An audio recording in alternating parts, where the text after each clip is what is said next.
Hi, everyone. Good afternoon, and welcome to our legislative wrap-up for the ACLU of Oklahoma. My name is Tamaya Cox-Ture, and I am the Executive Director of the ACLU. We are excited that you are joining us. We're excited that we're here. So first and foremost, happy Pride. We're excited to see June. We're actually not only happy Pride, but happy end of session. I don't know how many people here. Hopefully, those that are with us, they are following what happened during session. But I know a lot of people are just interested in not having to follow session and then enjoy our wrap ups so they can understand what happened. So this is just, we're just going to take some time to learn about session, a lot of the bills that the ACLU was tracking and following, and then end up with a short legal report, our legal update is probably more accurate, from our legal director. You're also going to hear from our organizing manager about some upcoming events. Um, for many, policy is an opportunity for us to learn ways that the people can connect with legislators.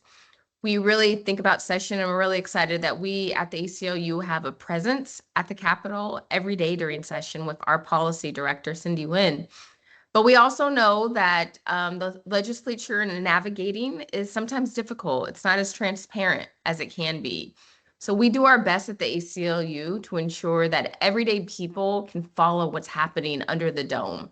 So we have a bill tracker. If you can either click or use the QR code to see what bills we were tracking and following. But we also want to make sure that we're always as accessible as possible to everyone. So we feel like we, along with some of our other partners, are great organizations to follow during session. So with that, I am simply going to pass it over to our amazing policy director, Cindy Nguyen. So, oh, actually, I'm going to lie. Start off with, we were really fortunate this year. This year we celebrated our 60th anniversary. And this was an amazing opportunity to really showcase the resiliency of the ACLU being around since 1964. So for those that were able to attend, we thank you so much for attending our Liberty Gala and this great event that we held just a few weeks ago. We're excited because we actually, our special guest was W. Kamau Bell, and he really has a really good pulse on what's happening in Oklahoma. I do not know what the reason is, but he has been following Oklahoma politics for a while. You can see that in a lot of his social media feeds. So he was really excited to come, that he was invited to come to Oklahoma. So for those that were able to attend, thank you so much. So with that, and as we talked about simply what our agenda is today and what we're going to talk about, but with that, we're really excited that I'm going to be able to pass this over to our policy director. And in the meantime, you all have the ability. We want to make sure that we are answering questions. So please use either the Q&A function or the chat function of Teams, and I will be monitoring. And then during our Q&A portion, we will get to as many questions as possible. So during this time, again, please address any questions either in the chat or in our Q&A function. So with that, let me pass that over to Cindy Nguyen. Thanks, Cindy. Thanks, Maya. Hi, everyone. I thank you so much for attending our webinar today and joining us. I get the distinct pleasure of serving as the policy director and in-house lobbyist for the Oklahoma affiliate of the ACLU. So what that means is that I get to run around everybody's favorite building to try and stop some pretty egregious pieces of legislation, as well as try to pull Oklahoma forward as best as we all can.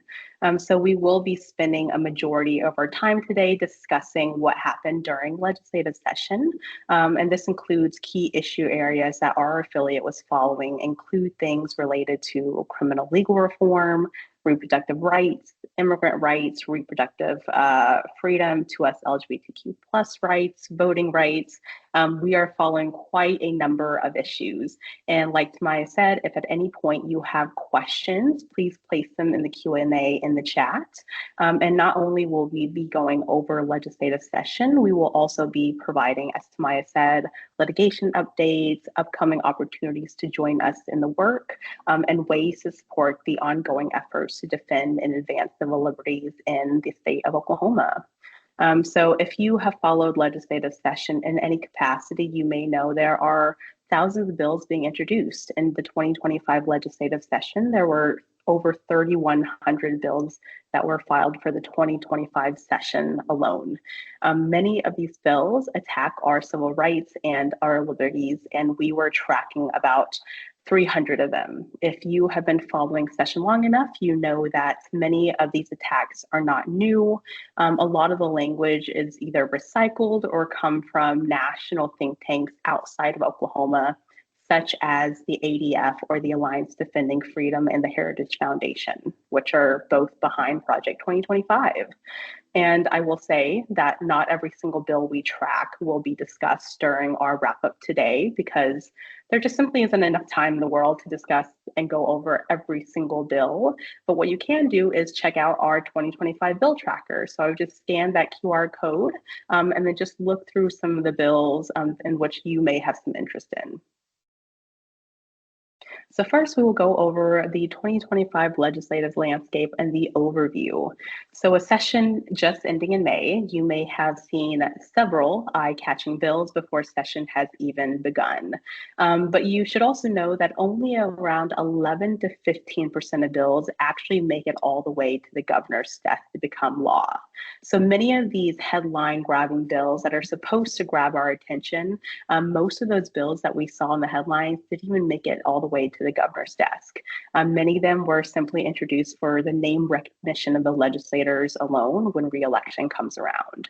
The 2025 legislative session looked incredibly different from the previous years, just because we were graced with having entirely new leadership in both the Senate and the House, with several new members as well. Moreover, bills now have to pass two committees on the House side, the Policy and the Oversight Committee, before even making it to the floor. So it was just another step for bills to have to make it through to finally make it to the governor's desk. And we also saw that the governor was certainly not shy about using the veto or wielding his own power. And as you know, Oklahoma continues to be a Republican trifecta, meaning that the governor, the AG, and both chambers of the legislature are all Republicans.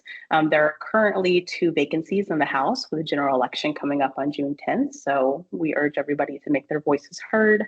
And on the Senate side, there's one vacancy that will soon be filled. And if you know anything, you should also know the gatekeepers of the legislative process. So the House Speaker and the President Pro Tem on the Senate side, and the committee chairs are the legislative gatekeepers. These are the folks that you should know and recognize their faces when it comes to legislative session. They're the ones that have the power to decide if a bill will get heard in committee or on the floor. And again, even with a Republican trifecta in Oklahoma, this does not mean that heads of state are not consistently butting heads, whether that is in person or publicly. So what happened during the 2025 legislative session? You may have seen the flurry of activity that happened in the second to last day of legislative session, with legislators staying at the Capitol until even after midnight to override 47 out of the 68 vetoes by the governor. This includes vetoes against the state funding for the MMIP, or the Missing Murdered Indigenous Peoples Office, strengthening the requirements for health insurance companies to recover breast cancer screenings, and providing alternatives to the Batters Intervention Program. So all of those bills that I just mentioned, the veto was overridden by the legislature the second to last day of legislative session. And who could also forget the military spending budget bill that took almost 6 hours for the legislature to close the vote on. But despite the sheer amount of veto overrides that did happen, The governor still seemed to come out on top. He seemed like he got what he wanted out of this legislative session: the income tax cuts, flat agency budgets, banning cell phones in schools. He got 4 new appointees to the Oklahoma State Board of Education. He got the legislature to disapprove the proposed Oklahoma State Board of Education rules to collect immigration information on students. And he also got a bill to extend the school year by a day. So it seems like the governor was incredibly pleased with himself to the point where he even said he didn't see a reason to call for a special session, knock on wood. But the one thing that was the season finale of all legislative sessions was the removal of the commissioner of the Oklahoma Department of Mental Health and Substance Abuse Services. And again, at the end of the day, Oklahoma continues to be a trifecta. And for those of us who wonder what we keep track of outside of legislative session, September through October is the season for interim studies, which is one of the only times legislators get to hear directly from impacted folks on bills that are important to us. It's a way for experts, and I say experts in the broadest sense of the word, to be able to come and testify on topics that are important to lawmakers. So if you have anything on mind, anything that you think lawmakers should be paying attention to, the best time to really reach out to your elected officials is during the fall time outside of legislative session, when they have a little bit more time outside of session to talk about these things. So we'll start with some of the priority bills, or bills that we ran or actively supported during the 2025 legislative session. And as you can see in the top right corner, green does not always equate to good bills. It simply means that the bill has either been signed by the governor or is still moving through the legislative process or waiting for his signature. And red does not equate to bad bills. It simply just means that the red bills are now dormant or no longer moving throughout the 2025 legislative session. So the first bill that we pushed was our Failure Protect Bill, or FTP, SB 594. If you are not aware with FTP, the Failure to Protect punishes mothers for failing to control the actions of their abusers towards their children. This law, while intending to protect children, we have consistently seen the opposite impact, and we have seen families being torn apart. As soon as mothers are reporting child abuse, they are the ones being blamed for not reporting sooner and not leaving their abuser, even when they did not know the abuse was occurring. 1 in 4 women convicted of this are sentenced longer than their abusers who harmed the child. In our own studies, 93, and I'm seeing we cannot see the presentation. Can everybody see the presentation? We will be back. And 93% of those sentenced for failure to protect are women. Oh, perfect. And 93% of those sentenced or convicted under failure to protect are women. We will be back next year to push and continue to push for reform. Another thing that you may have heard our affiliate push for is a death penalty moratorium. We will be once again advocating next year. For the past 2 years, it has passed committee, but never made it to the floor. The ACLU has always held the firm stance that capital punishment is cruel, error-prone, as well as racist. Since 2023, 11 people in our state have been exonerated from death row, and it's time to put a pause on executions in our state to reevaluate if we really trust the state of Oklahoma to carry out these executions. So once again, next legislative session, we will continue to push for a moratorium on the death penalty.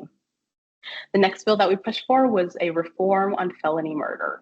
Under current felony murder law, individuals can be sentenced and can be convicted of murder and sentenced to death for somebody else's actions, even when they did not intend for those actions to occur. Our bill would have prohibited the use of the death penalty in cases of felony murder.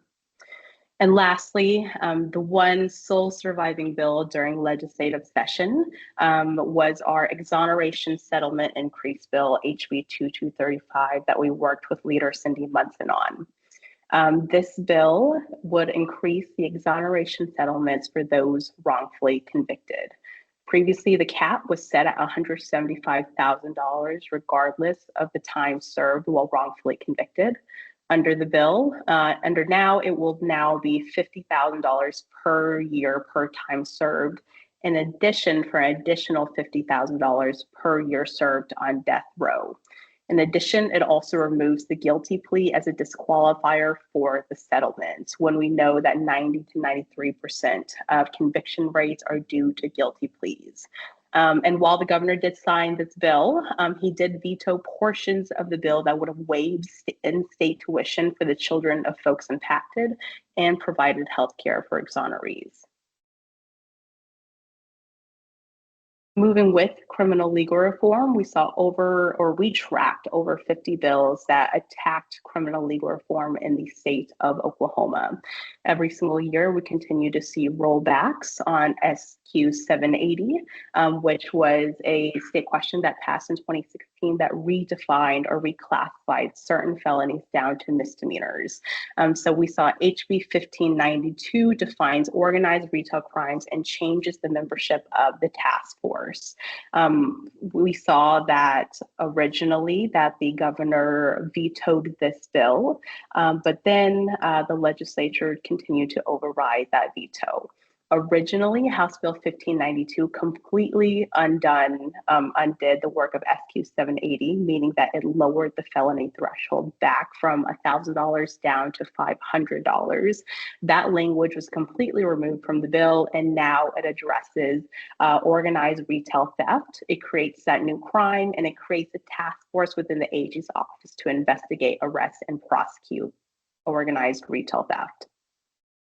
The next bill, a good bill this time, House Bill 1460. We know it took our partners many years to get this bill passed, was House Bill 1460. What it does is that it directs courts to prioritize restitution payments to crime victims, as well as eliminate certain fines and fees in the court system. We know many folks get stuck in the cycle of debt when it comes to court costs. So we're really glad to see that passed. Next, every single year, we see several bills related to our jails and prisons. So both of these bills are great bills. So House Bill 2780, it says Oklahoma will no longer contract with private prisons as soon as that bill is signed.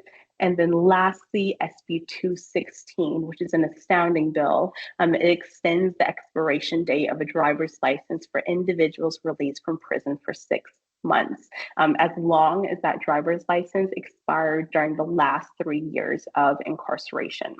We know that identification documents and driver's licenses and birth certificates are crucial for reintegration into society. And SB 216 does not take effect until July of 2026.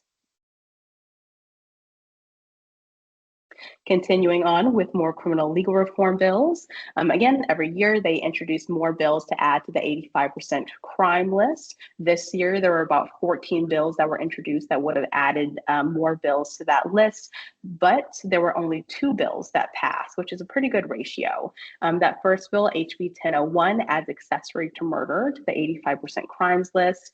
And then in the middle there, we just talked about at the very beginning, it allows state funding for the MMIP's offices, which is great news. So the legislature did override the governor's veto on that bill. Another great news, no bills seeking to reform the JNC or the Judicial Nominating Commission passed. So the JNC was created to review and recommend judges for appointment and has been proven to be one of the best in the country because it was created to act as a nonpartisan body. There were several bills and joint resolutions that would have created a state question to repeal the JNC. It removes political party membership requirements, and it mandated a requirement at a certain age. And I believe that certain age would have been 75 for judges. So none of those bills thankfully passed. Moving on to immigration bills. So the good news, again, is that no egregiously bad immigration bills passed the legislature this year, despite a number of anti-immigrant bills being introduced in the current political climate. So this year, the legislature and the narrative around immigration was particularly hostile with bills seeking to collect immigration status on students, the State Board of Education attempting to collect data on students, and bills introducing or being introduced to try to change the state constitution to only require education for students with citizenship. All of these bills, in addition to the proposed rules by the Oklahoma State Department of Education, we know was going to discourage families and students from enrolling in public schools, and we knew it was going to target our immigrant and refugee communities. Both the Oklahoma Constitution and the Supreme Court have affirmed the right of immigrant students, their right to be able to learn in public schools.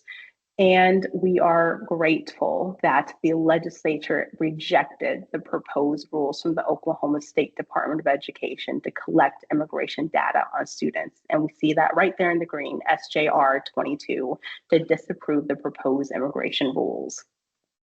The next bill, which was probably one of our highest priority bills during legislative session, was House Bill 1362. So House Bill 1362 was our highest priority bill because it completely skipped due process for immigrants accused of violating any law, including minor traffic infractions like speeding or driving without a driver's licenses, and it charges them with 5 years or deportation. So somebody could simply point a finger at a person, they could be apprehended and arrested, but not convicted, and that person could face up to 5 years or deportation.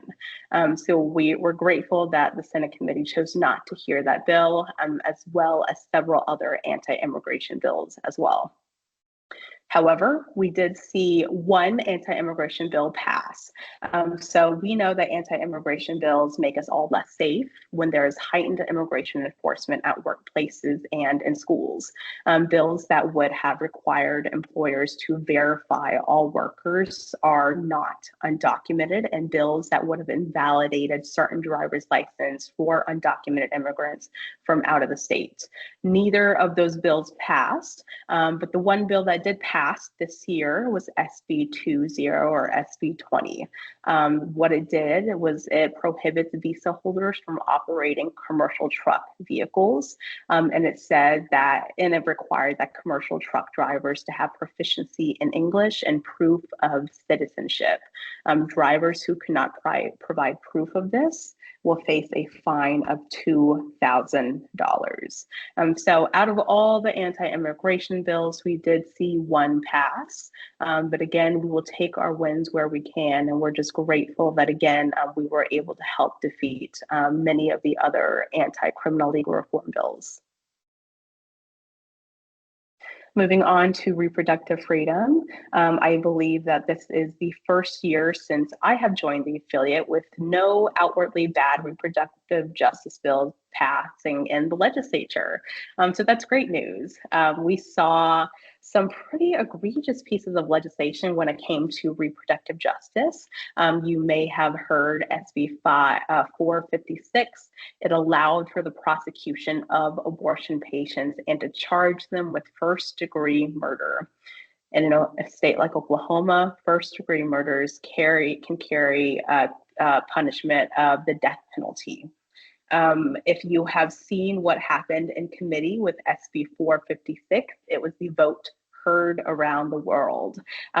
It was voted down 6-2 in committee, which is incredibly rare, because if a bill makes it all the way onto the agenda, on the floor, or in committee, it is very difficult asking legislators to put their jobs on the line and vote against a bill. So again, bills that would have charged abortion patients got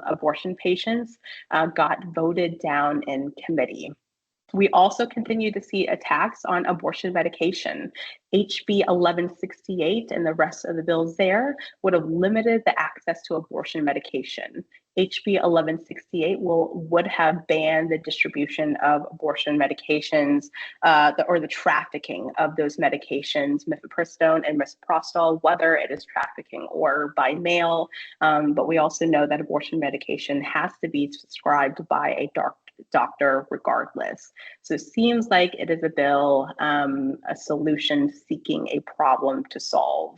And then lastly, when it comes to abortion medication, we see HB 1724, which would have classified abortion medication as a Schedule 4 drug like Xanax, Valium or Ambien. And this was already done in Louisiana, which would have made it more impossible to access abortion medication in Oklahoma. And then lastly, on the list of bad bills that did not pass, this was the one you may have also seen in the headlines, the covenant marriage bill. So Oklahoma would have been the fourth state in the nation to offer, quote, covenant marriages, which was introduced to try to, quote, curb the divorce rates as a lifelong covenant before God. It was intended for couples to sign a declaration of intention and receive premarital counseling, but the counselor did not have to be a licensed professional. It can simply just be any faith leader without any counseling education. And the only way that a divorce would have been granted is if a spouse can prove abandonment of at least a year, abuse, or adultery. And covenant marriages did provide tax benefits for children born in wedlock. So we did not see that bill pass the legislature. But the one bill that we saw was actually a really great bill that expands access to contraception in Oklahoma, SB 176. And shout out to all of our incredible partner organizations who worked hard and tirelessly to pass this contraceptive access bill. It would allow for pharmacists to prescribe and allow for access to contraceptions for up to 6 months. This is incredibly important for folks living in rural places of Oklahoma who may not be able to travel to get access to the type of medication. And then moving on to 2S LGBTQ plus rights. This year, we saw over 25 bills attacking 2S LGBTQ plus rights in the state of Oklahoma. And as you can see, most of these bills right here are in red, meaning that none of these bills pass legislative session. Every year, we continue to see attacks on healthcare, gender affirming healthcare. We also saw bills like HB 1224 and SB 959, which would have denied healthcare based on conscience alone. So this could be a denial from a healthcare provider or a pharmacist or simply the receptionist at the hospital desk. And they could simply say, we refuse to treat you based on conscience. It also applies to insurance companies, and they could simply say that based on conscience that they can refuse to provide treatment and pay for coverage. This was an incredibly egregious bill. It was introduced last year by the Alliance Defending Freedom as well, and they continue to try to introduce it this year. So we saw HB 1224, which was eventually shucked into a new bill, and SB 959 get voted down in committee.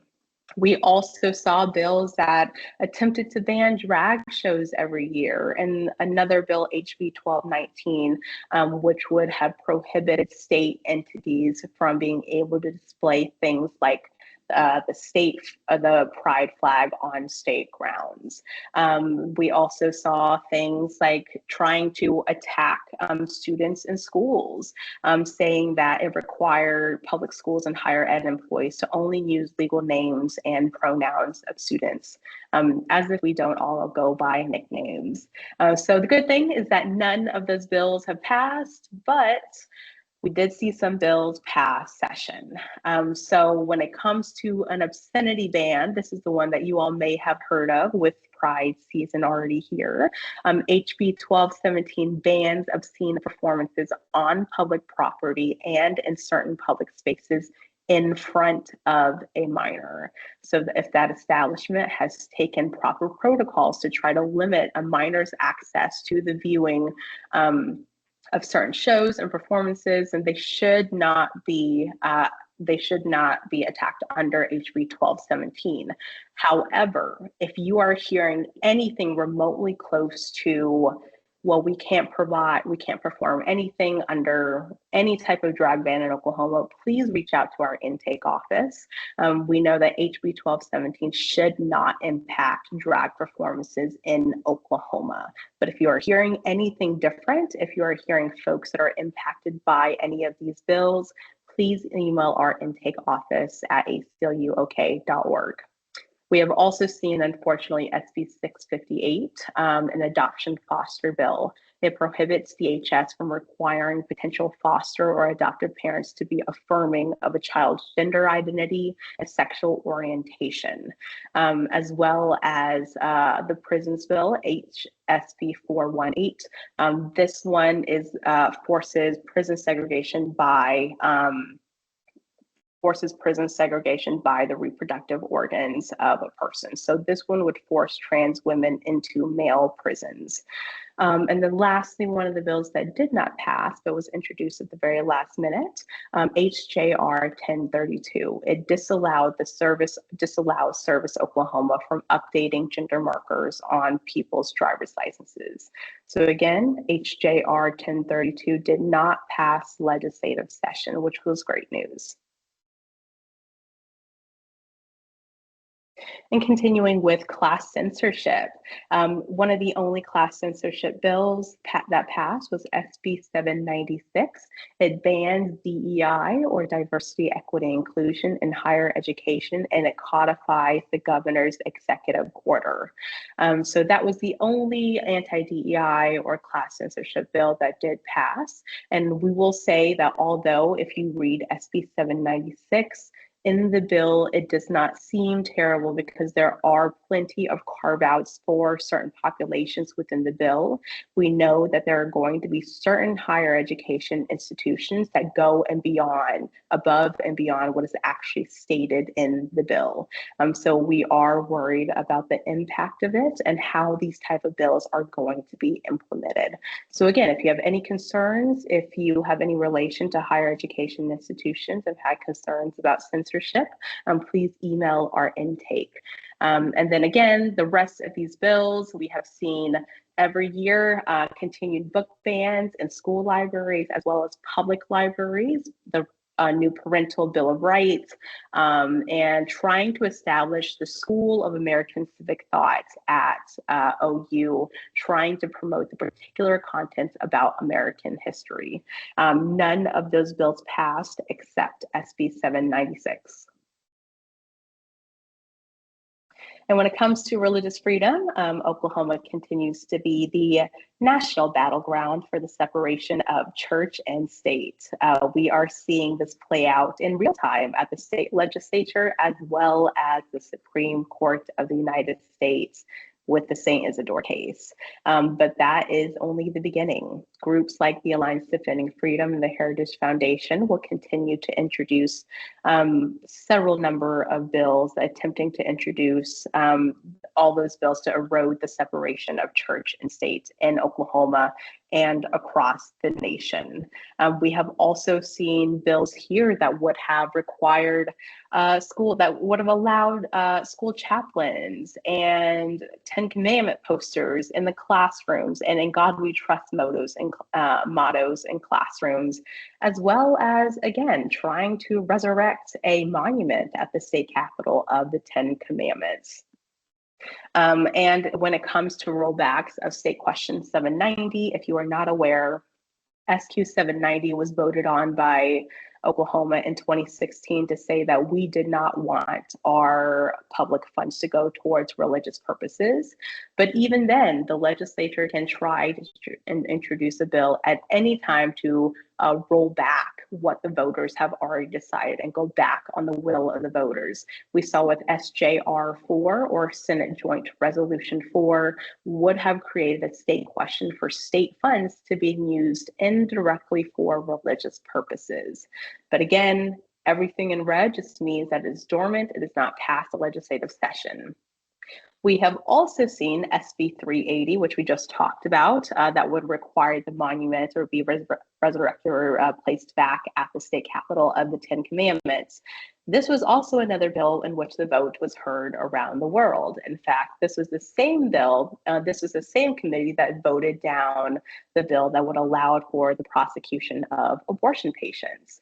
So SB 380 was voted down in committee 5-3, which is, again, incredibly rare. Like I say, if a bill makes it onto the agenda, it is very difficult to try to convince legislators to vote against a bill, but we are grateful that legislators have done so.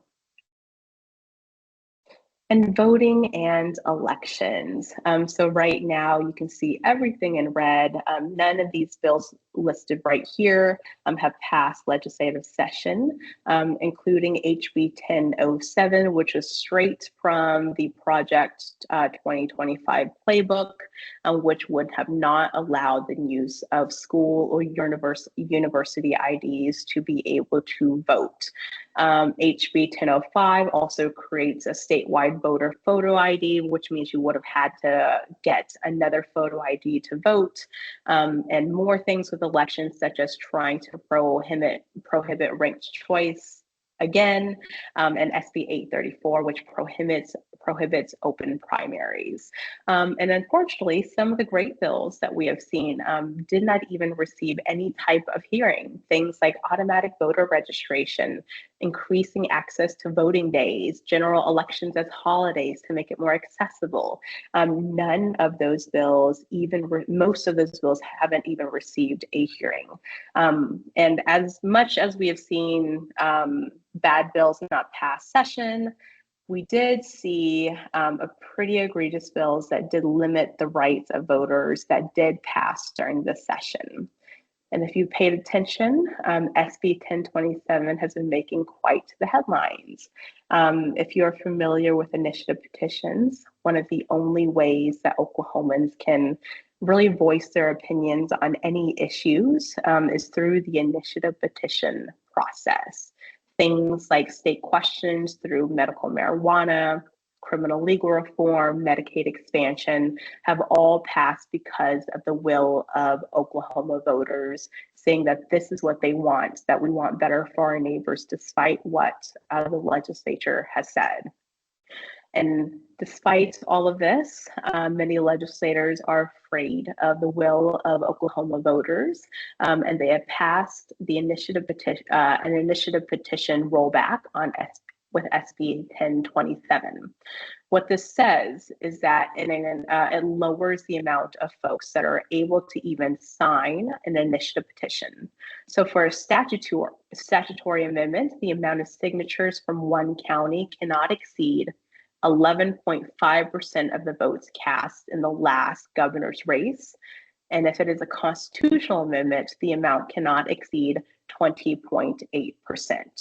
So in the formula, what this means is that this would exclude 2.2 million registered voters, or 94% of registered voters for statutory amendments. And for constitutional amendments, it would exclude 2.1 million registered voters, or 89% of registered voters for constitutional amendments. So this is excluding a large sum of Oklahoma voters from being able to sign and make their voices heard on initiative ballot campaigns. What it also does is that it requires SB 1027 to be retroactive for all petitions for which a circulation date has not been set. And we know SQ 836 is being impacted by this right now. And we also have seen that it will require paid circulators or signature collectors to post notice that they are being paid and by whom, as well as a limit on free speech in that it prohibits entities outside of Oklahoma or entities that do not do business in Oklahoma from being able to contribute to state initiative campaigns. So we know this is a limit on free speech. We know that this is going to impact things at the ballot, and it is going to limit millions of votes and signature collections in a state like Oklahoma. So again, that is SB 1027. And then lastly, but certainly not least, housing related bills. So we saw over 20 bills attacking voting and election access in Oklahoma, but we also seen 20 bills attacking housing access as well. So when it comes to evictions, encampments, and shelters, the good thing is that when it comes to continuously attacking our unhoused neighbors, none of those bills pass legislative session. So we're going to skip down to encampments and shopping carts and shelters before going up to evictions. So you may have seen in the headlines bills that would have further criminalized encampments, as well as broaden the definition of stealing to include taking a shopping cart, which was clearly an attempt to criminalize our unhoused neighbors. Thankfully, none of those bills passed this time, but again, they tend to introduce the same bills every single year. And when it comes to SB 484, this is probably the one that most of you recognize. This is the one that most people call their legislators about, at least this is what we have heard. This one previously, the old version of this bill would have prohibited cities with a population of less than 300,000 from building and continuing to operate shelters anywhere that children could congregate, which is anywhere. And because of folks like you and I, supporters on this call, making their voices heard, the senator felt the public pressure. And she changed the bill at least 3 different times.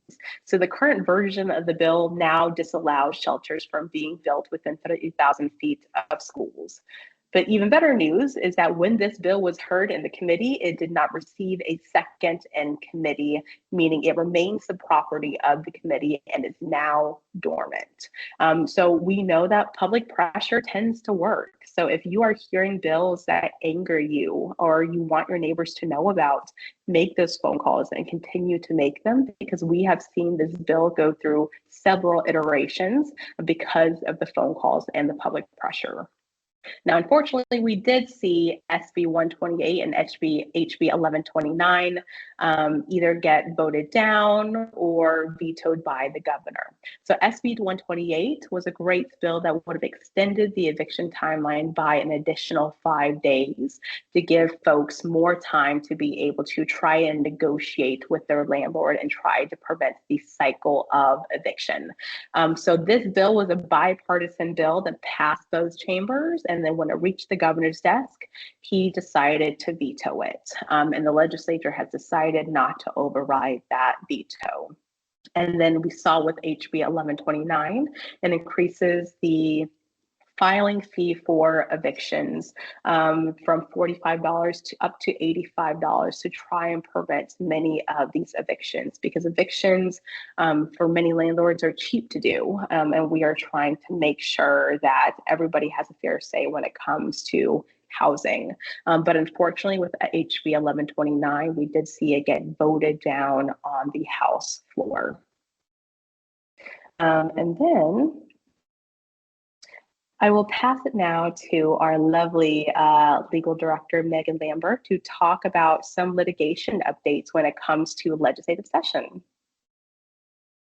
Hi, everyone. Thank you so much, Cindy. Phenomenal update and really great work at the Capitol as always. My name is Megan Lambert. My pronouns are she, her, and I'm the legal director for the ACLU of Oklahoma. Thanks so much for joining us this afternoon. I want to go through some exciting updates with just a few of our cases. So the first is in Padres Unidos v. Drummond. So that is our challenge of House Bill 4156. That law criminalizes unauthorized entry and re-entry into Oklahoma. Not only is that an unconstitutional law because it is preempted by federal immigration law, but it also unnecessarily criminalizes and endangers Oklahoma immigrant communities and families. While yesterday evening, we received a preliminary injunction from the court. So that means that 4156 cannot be enforced against anyone in Oklahoma while we continue to litigate and seek a permanent injunction against this discriminatory law. The second is OSBE versus FFRF. So FFRF is a partner organization, Freedom from Religion Foundation. They frequently work alongside the affiliate as we push for religious freedom in Oklahoma. And they, pursuant to that work, sent demand letters to Oklahoma school districts, letting them know that their policies of school-sponsored prayer are unconstitutional. In response, Ryan Walters decided to sue FFRF. This lawsuit is a blatant violation of the free speech rights of advocacy organizations. And so we, alongside our partners at ACLU, Speech, Privacy, and Technology, are stepping in to defend our partners at FFRF and are asking the court to dismiss a frivolous lawsuit that really just aims to attack advocacy organizations with which Ryan Walters disagrees and attempts to silence advocacy organizations in Oklahoma. So as you all know, that is not something that the ACLU will take lying down. So we have jumped to our partner's defense. So those are my two updates for today. Thank you all so much. And I will pass this over to Nicole Maldonado, our organizing manager, to talk about some upcoming events. Thank you so much, Megan. Hello, everyone. My name is Nicole Maldonado. I'm the organizing manager for the ACLU of Oklahoma. And I want to talk to you just really quick about two upcoming events. So we will be at Juneteenth, and we are not needing volunteers, but just, I want you all to come and visit our booth. We're going to have some resources, some great information for you all, and different ways that you can volunteer with the ACLU. And also, we are trying to recruit people for our Pride Parade. So if you want to march with us on June 29, you can register now. And if you register before June 5th, you get to get one of our great Pride t-shirts, ACLU Oklahoma limited edition t-shirts. So those are some of the events that are coming up. If you have any questions for me, or if you would like to seek anything from the organizing department, please feel free to email me. My email is there, and maldonado@acluoklahoma.org. Thank you, and I will pass it to Tamaya. Thank you, Nicole, Megan, and Cindy. As you can see, this team has been working hard. We believe in an integrated advocacy approach here at the ACLU, where what's happening under the dome informs what type of legal cases we're taking, or what we hear in the public and in the community can inform what type of policy we want to introduce next session. And that is super important to us. We really want to be as community-centered as possible, but we also know that all these different branches of our work informs one another. And as you can see, it takes all of our departments to make sure that we are being true to our mission to protect and promote civil liberties. We also can't do that without, we also can't do our work without you all. So you all chose to be here for certain reasons, because policy interests you, because you've been following the ACLU, or because you don't know what's been happening at the ACLU and you wanted an update. So Sarah Jane Del Monte, who is our development director, is not with us today. However, we want to make sure that our work is supported. So if you want to become a member of the ACLU, please, if you want to become a member of the ACLU, please scan the QR code to find ways that you can support our work. We are always happy and grateful for your contributions and for your support. So with that, I am tasked to answering any questions that you may have for our team. So if there are any questions, I think we've answered a lot of these questions during the Q&A, during the presentation, but we do want to give just maybe 30 seconds if anyone wants to either enter into the chat or to or using the Q&A function to answer any questions that you may have. We were really excited as well, because this was the first time, as you saw in the previous slide with Nicole, that we unveiled our new Pride shirt this year. We know that unfortunately drag performers have been under attack at the Oklahoma State Legislature and even nationally. So we are making sure that we are supporting drag performers this year. So we hope that you will find the time to march with us during Pride this year. One of the questions was, how do you get the slides we just showed? Cindy, I will say that this presentation will be recorded, and we will send a link out to all those that attend, because we were able to capture your email. We can send out a link to all those who attended to a link to this webinar, as well as please check our social media as well as our website for that link when we get that up, hopefully by this afternoon. Cindy, is that correct? Okay. Are there any other questions? Again, we'll give a few more minutes for people to enter into the chat. I do want to name, while we're waiting for folks that may want to be entering into the chat, that we're really excited as we are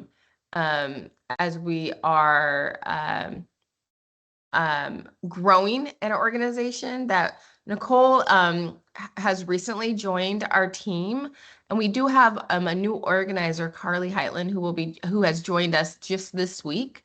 So our advocacy team continues to grow as well. So we are really excited that we have both of them. Nicole's been with us for a little bit, but Carly just this week to join this team.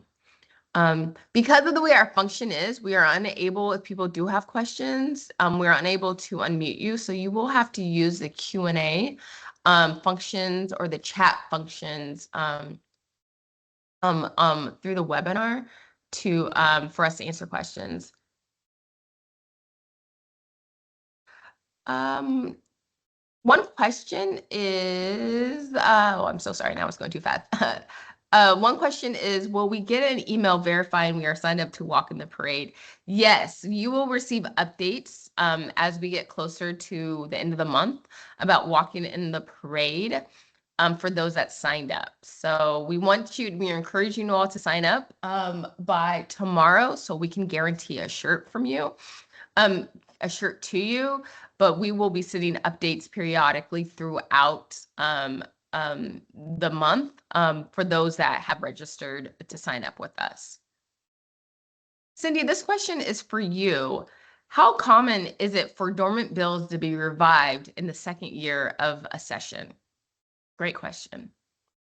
Also, very good question. I would say the bill itself, not as rare, but what we have seen is another bill get introduced with the exact same language. So like I say, every single year, bill language gets recycled from National Think Tank or just the same old bill. Although we have seen bills from previous year come back from dormancy.